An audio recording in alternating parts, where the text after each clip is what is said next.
Bom dia, moçada! Tudo bem com vocês?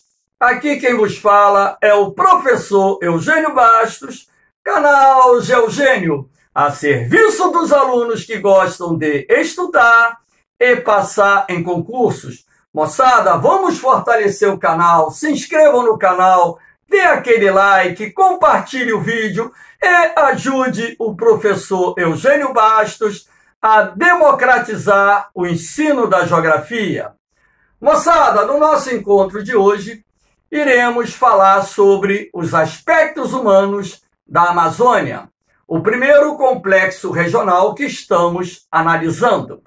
E nada melhor do que falarmos sobre esse processo de povoamento da região e, a princípio, mostrando a vocês um mapinha relativo à densidade demográfica, à população relativa da Amazônia.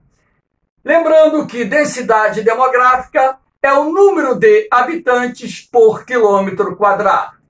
A Amazônia, entre as regiões geoeconômicas do Brasil, ou seja, entre os complexos regionais do país, é aquela que apresenta a menor densidade demográfica.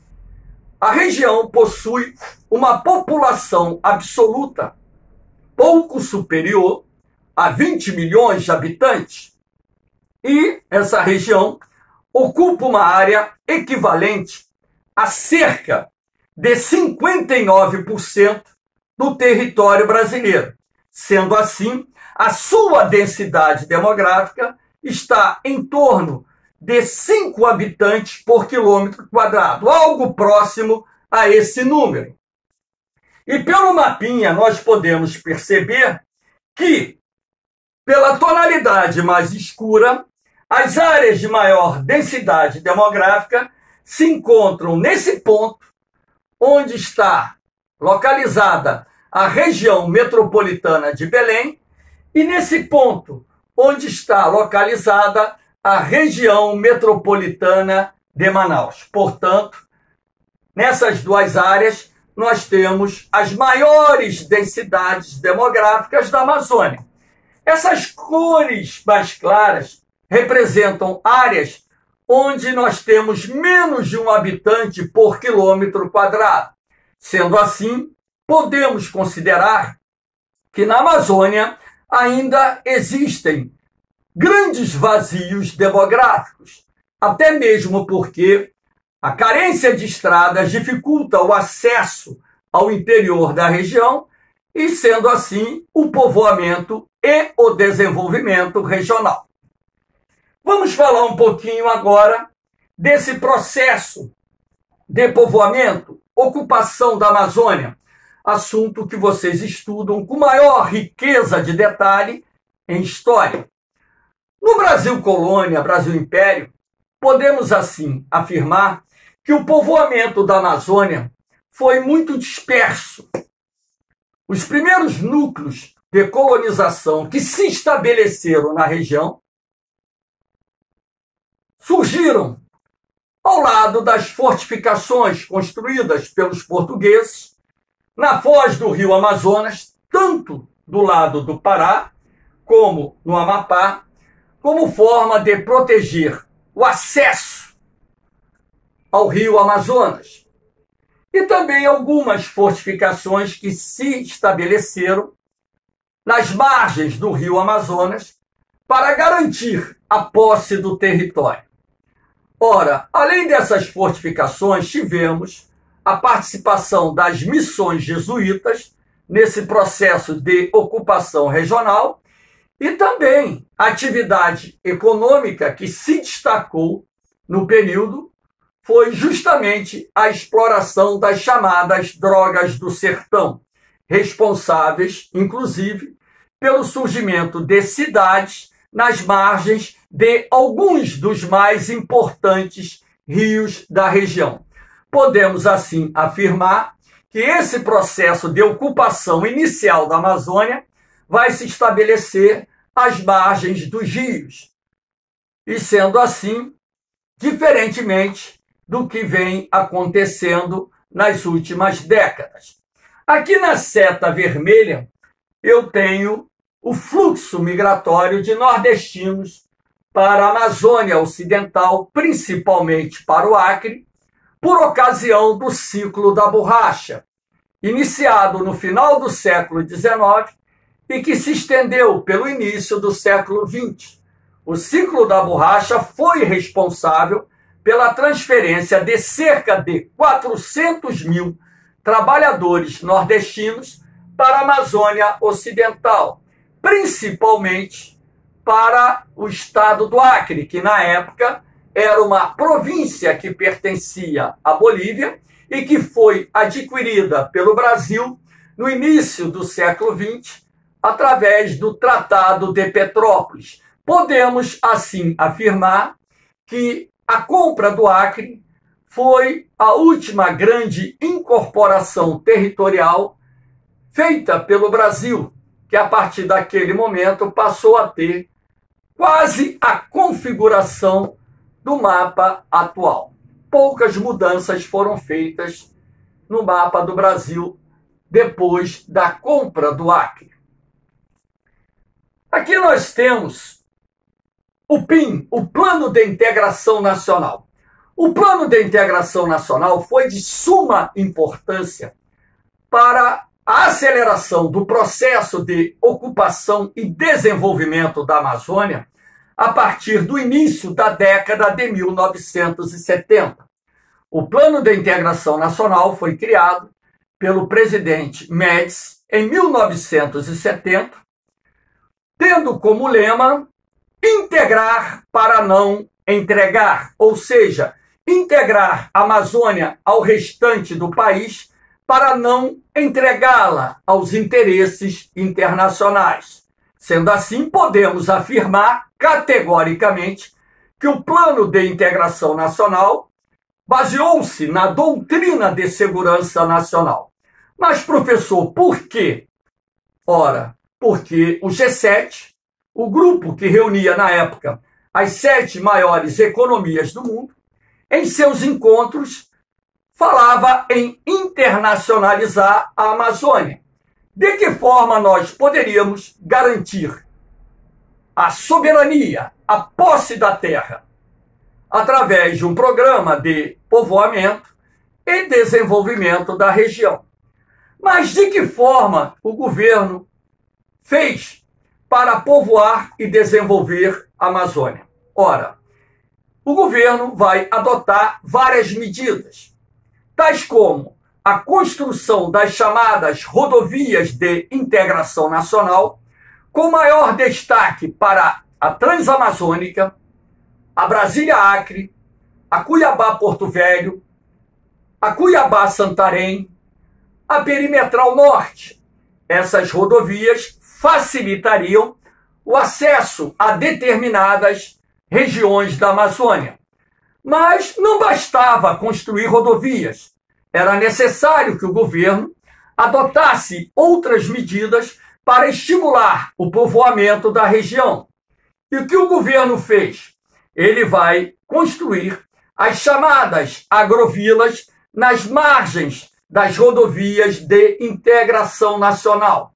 Essas agrovilas, um conjunto de moradias, normalmente de madeira, que eram doadas principalmente para famílias de trabalhadores rurais sem terra, residentes no Nordeste.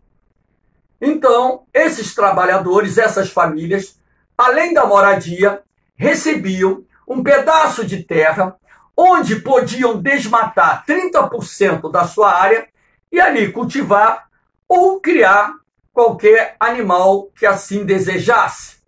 Essa ideia de implantação das agrovilas, de certa forma, foi muito boa, apesar de que, em parte, esse projeto acabou fracassando, até mesmo porque as agrovilas ficavam muito distantes dos centros consumidores e, dessa forma, era muito difícil escoar a produção agrícola, que normalmente é constituída por produtos perecíveis, para os mercados consumidores urbanos, visto que boa parte das estradas amazônicas construídas pelo governo eram, como são até hoje, estradas de terra batida que, numa região com alta incidência de chuvas, se transformam em verdadeiros atoleiros, dificultando o escoamento da produção agropecuária. Mas, em suma, o projeto das agrovilas foi bastante interessante. Além disso, o governo vai conceder incentivos fiscais, vai abrir linhas de créditos para financiar projetos agropecuários, extrativos, industriais, que, ao serem implantados na região, geram empregos que atraem trabalhadores brasileiros das demais regiões. O baixo preço da terra, somado aos incentivos governamentais, foi de grande importância para que as fronteiras agrícolas pudessem avançar em direção às bordas sul e oriental da Amazônia. E na medida em que essas fronteiras agrícolas avançam do centro-sul em direção às bordas sul e oriental da Amazônia, o processo de ocupação se acelera, trabalhadores são atraídos principalmente do sul, sudeste e nordeste do Brasil, acelerando o processo de povoamento da região. A Amazônia, nas décadas de 1970 e 80, registrou taxas de crescimento populacional bem acima da média brasileira. Os fluxos migratórios para a região vão diminuir a partir da década de 1990. Porém, a Amazônia continua atraindo um grande número de brasileiros. Aqui nós temos uma imagem histórica, uma agrovila construída às margens da rodovia transamazônica na década de 1970. Então, observe-se aqui o conjunto de casas que abrigaram principalmente famílias de trabalhadores rurais sem terra procedentes da região Nordeste. Então, a partir desse momento, os núcleos de ocupação da Amazônia passam a se concentrar às margens das rodovias, ao contrário do que vinha acontecendo, onde os núcleos de ocupação se estabeleciam às margens dos rios. Aqui nós temos a questão da violência na Amazônia. A violência na Amazônia, ela ocorre tanto no meio rural, como também no meio urbano. Nenhuma região do Brasil tem tantos focos de conflitos fundiários como a Amazônia. Isso é normal nas áreas de expansão das fronteiras agrícolas. Se nós pegarmos esse mapinha aqui, poderemos ver que boa parte desses conflitos pela posse da terra ocorrem nas bordas sul e oriental da Amazônia, exatamente na região por onde as fronteiras agrícolas estão avançando. Então você vai ter a disputa pela posse da terra envolvendo os povos da floresta, os índios, os quilombolas, os caboclos amazônicos, com madeireiros, com grileiros, com garimpeiros. E nenhuma região do Brasil tem tantos assassinatos no campo como a Amazônia. Esses conflitos também se estendem às terras indígenas, que são constantemente invadidas por madeireiros, grileiros e garimpeiros. E essa violência também, ela se estende às cidades, porque parte dessa população que vive no meio rural, com a expansão do agronegócio nas bordas sul e oriental da Amazônia, acabam sendo deslocadas para as cidades, formando assim aqueles bolsões de pobreza, de miséria, onde o desemprego, as precárias condições de vida acabam criando condições necessárias para que os indicadores de violência cresçam nas cidades amazônicas. Isso é comum nas grandes cidades da região, assim como nas médias e até mesmo nas pequenas cidades da Amazônia. Aqui nós temos a questão do índio na Amazônia. A maior parte da população indígena brasileira vive na Amazônia. O Brasil tem hoje uma população indígena estimada em algo próximo a 900 mil indivíduos. E boa parte desses índios vivem na Amazônia. Nenhuma região brasileira tem tantas nações indígenas como a Amazônia. Você pode observar pelo mapa do Brasil que as terras indígenas ou as nações indígenas estão concentradas na Amazônia. No Nordeste, excetuando-se o Maranhão, no Sudeste e no Sul, praticamente você já não vê tantos elementos indígenas nessas regiões. Os índios da Amazônia continuam tendo suas terras invadidas por garimpeiros, por madeireiros, por grileiros, e esses conflitos acabam culminando com a morte das lideranças indígenas e também a morte de elementos das mais diferentes nações indígenas existentes na região.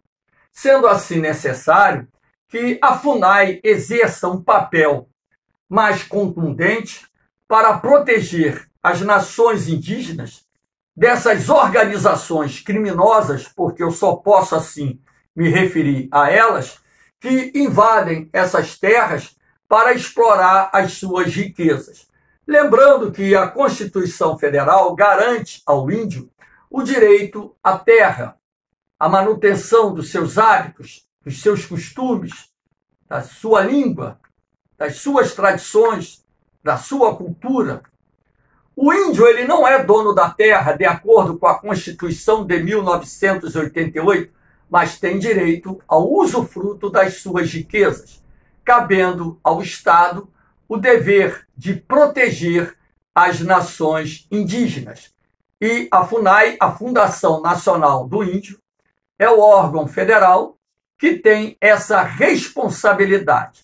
Lá na Amazônia ainda existem áreas indígenas que não foram demarcadas, não foram regularizadas, homologadas, o que acaba também contribuindo para esses conflitos, para a explosão da violência e assassinatos de elementos indígenas. Além do mais, doenças levadas por garimpeiros, madeireiros para as aldeias indígenas também contribuem para a morte desses elementos. Aqui nós temos a questão da urbanização. Entre as três regiões geoeconômicas do Brasil, a Amazônia é a que apresenta a menor taxa de urbanização, se nós levarmos em consideração a parte do centro-oeste da Amazônia, que fica no Maranhão. Essa taxa de urbanização ela é quase equivalente à da região Nordeste. Então, a geografia quantitativa, por ser perigosa, podemos assim dizer que os índices, por serem tão próximos, nos remete a ter uma análise mais fria, porque entre as regiões geográficas, Nordeste, Sul, Sudeste, Centro-Oeste e Norte, o Nordeste é que tem a menor taxa de urbanização. Agora, quando você vai para a Amazônia, que pega uma parte do Centro-Oeste, uma parte do Maranhão, então esses dados não são precisos, porque o IBGE ele analisa esses dados dentro do contexto das regiões geográficas, que provém da própria divisão regional do IBGE, e não dos complexos regionais que provém da divisão do geógrafo Pedro Pinches, que foi feita lá na década de 1960. Mas podemos assim considerar que é uma taxa de urbanização muito próxima àquela registrada pela região Nordeste.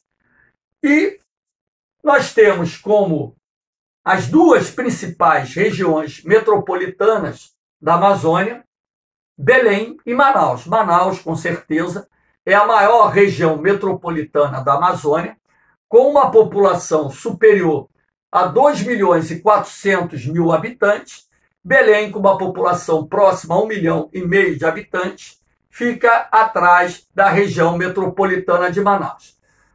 A maior população da região metropolitana de Manaus também se deve ao fato de Manaus ser a cidade mais industrializada da Amazônia, onde, em função da criação da Zona Franca de Manaus, lá no final da década de 1950, a cidade atraiu investimentos e atraiu trabalhadores procedentes não só do Brasil, como também alguns de outros países do mundo. Essa taxa de urbanização vem aumentando não no ritmo da região Centro-Sul, mas ela vem aumentando, até mesmo porque, na medida em que o agronegócio avança no meio rural da Amazônia, trabalhadores rurais vão sendo deslocados para as cidades, aquilo que nós vimos. E sendo assim, as cidades vão crescendo sem um planejamento urbano adequado, uma urbanização desorganizada que vem acompanhada dos problemas comuns às grandes cidades dos países em desenvolvimento. Essa imagem aqui é da cidade de Manaus, a principal metrópole da Amazônia. Aqui nós temos as palafitas. Palafitas é o nome que se dá a um conjunto de moradias que são construídas às margens dos rios. Aqui você observa as estacas de madeira, né, e as casas num plano mais alto. Isto porque as palafitas, por serem construídas das margens dos rios e estes apresentarem cheias durante uma época do ano, então, se essa imagem fosse obtida na época da cheia, a água estaria aqui na porta da casa. Em determinadas épocas, quando as cheias atingem maiores proporções, casas chegam a ser cobertas pelas águas dos rios amazônicos. Esse sistema de palafitas aqui está localizado na cidade de Manaus. Então, aquelas cidades ribeirinhas da Amazônia apresentam um conjunto de moradias precárias, que nós chamamos de palafitas, que normalmente são casas construídas de madeira às margens dos rios amazônicos. Moçada, espero que vocês tenham gostado da aula. Dê aquele like, fortaleça o canal, se inscrevam no canal, porque isso ajuda a democratização do ensino da geografia. Lembrando a vocês que complexos regionais é um tema que também é abordado em provas do Colégio Naval, Espesex e vestibular. Fiquem com Deus, um forte abraço e um beijaço no coração. Eu vou, mas eu volto, hein? Fui!